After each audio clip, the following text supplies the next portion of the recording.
Award of the Silver Star. The following award is announced posthumously.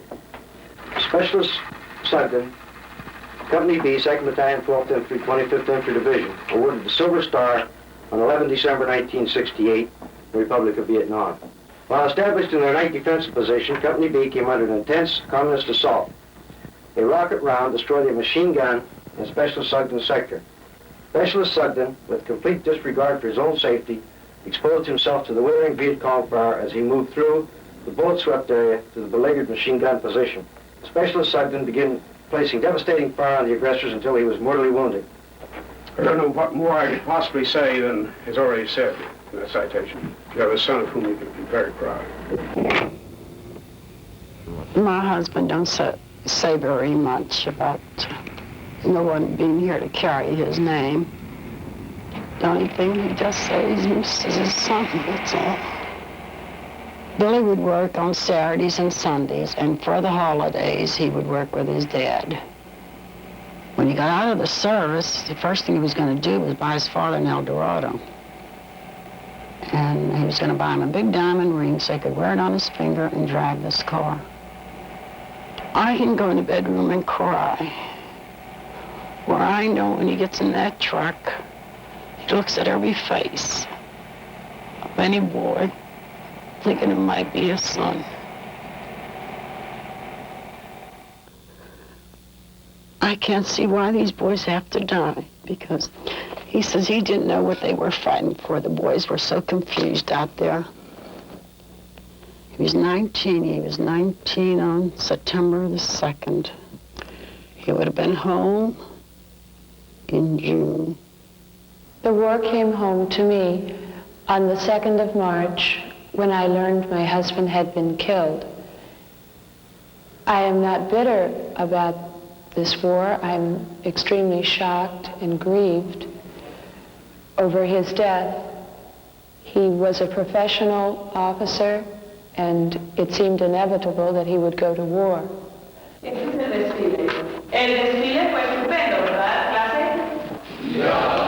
I am a daughter of a career officer, and I've grown up really all over the world. I always had in the back of my mind that I would want to marry a military man, and while we were stationed in Germany, I met my husband. The morning of Tuesday, March the 4th, my principal came to my classroom and asked me to go into the office with him. I did, and there were 2 officers who had been sent to notify me that my husband was missing in Vietnam. Of course, I had many phone calls to make to tell his parents and the rest of our families, and I stayed at school to make those. I couldn't go home then. And shortly after that, a friend came and she took me home. I spent the rest of the day at home sitting and waiting for more news, and also for the first telegram that had been promised to confirm this notification of missing. Many people do consider this war to be an immoral war, to be unjust. I feel that the United States entered the war under an agreement, and we must continue there as long as we can and fulfill our duty to that country, even though it does mean tremendous sacrifices in manpower for the United States, tremendous suffering for families, and a tremendous economic drain on the country. We can't leave the ship halfway at sea. I lived with it for 2.5 years with my husband. At times I thought maybe I should be a man so that I could also serve my country. I am an American first and foremost. The United States is my fatherland, and I respect and admire its government and its military force. My husband's death was not a useless death. It was untimely, but he did not die in vain. I would never believe that, nor would anyone who knew him or anybody as dedicated to the military as he was. I spent a year and a half in Vietnam, and I became a helicopter door gunner on an armed helicopter.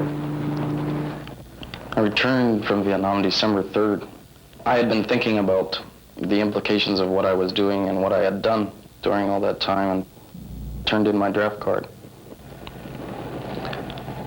Many people have asked me, you know, how I can come back from Vietnam and how I can change, and how I can be diametrically opposite of what I was when I went over, which was, you know, the all-American boy and God, country, apple pie.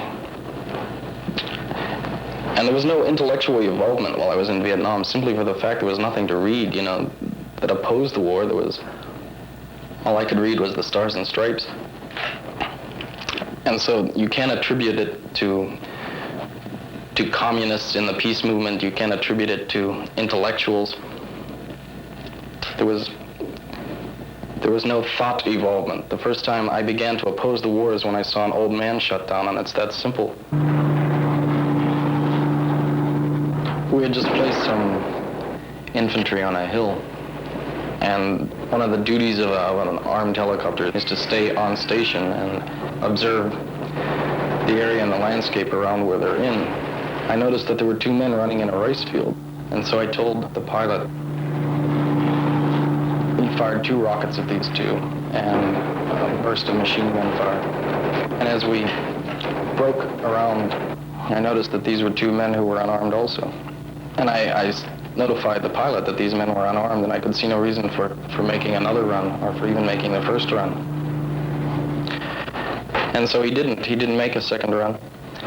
We just orbited the area, and we watched as 4 men from the infantry that we had just placed in came out in a line to where these 2 men were laying in a rice paddy, and they got about maybe 15 feet, 20 feet away from them and started firing at them while they were lying in a rice paddy. I was horrified, and at the same time I was horrified that I wasn't horrified, because I could understand the position of these men who were firing at them. If they were alive and if they were Viet Cong, these men were in danger. It's a very confusing atmosphere. And when I came back, I found that there were dirty streets, and I found that there were mundane people, and that there really wasn't an understanding or a bond between me and the people who were in the United States, because I felt that in some ways they were being protected by themselves and by other people from what was actually happening in Vietnam and in the rest of the world. And I felt that the only way was to create a bond, and one of the ways I think you do that is to inform people. I think there's a large percentage of people returning who say, no, we went there under an illusion, and now we'd like to say something about it. You know, some of the fellows in Vietnam, they become hardened.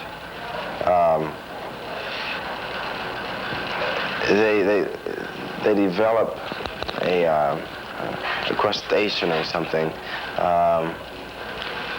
that affords them the benefit of not having their conscience bother them.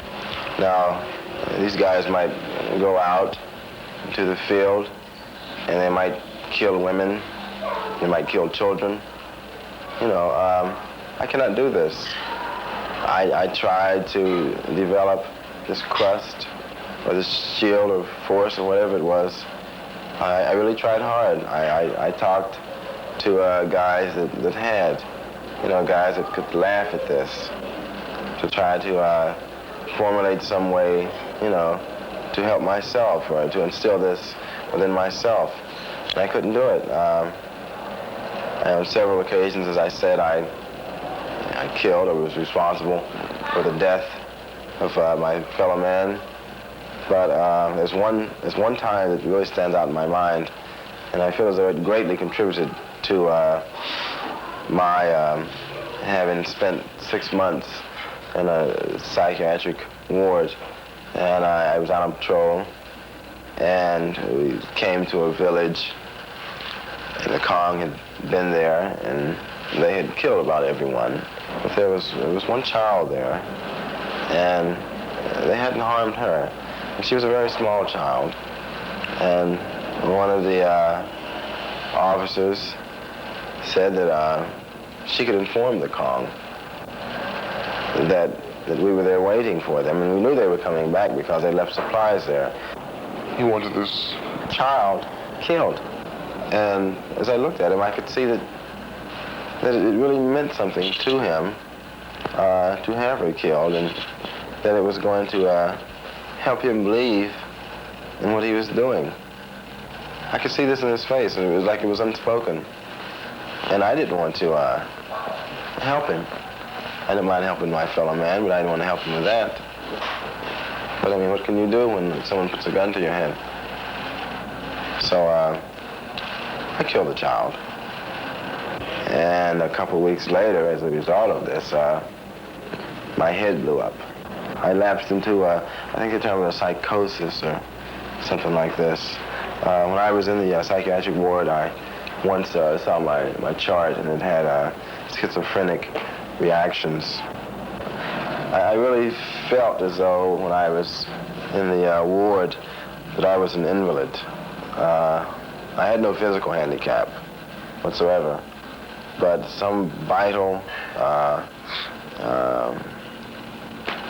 basic section or part of my mind was affected to the extent that I really couldn't manage. I don't really have that much trouble providing I stay away from the mirrors. But if I go out, then every face is a mirror. You know what I mean? I don't know what I see, but I'll just say this, that it immediately transports me back to Vietnam. And I relive what happened over there. I went home, and I wanted to burn Pittsburgh and possibly fiddle. I don't know. But I mean, it wasn't like I'm not adverse to wood. It's just that I had changed so much and Pittsburgh hadn't. When I left, they told me that I should go to see, a psychiatrist at the VA hospital, and that this was very important. I never have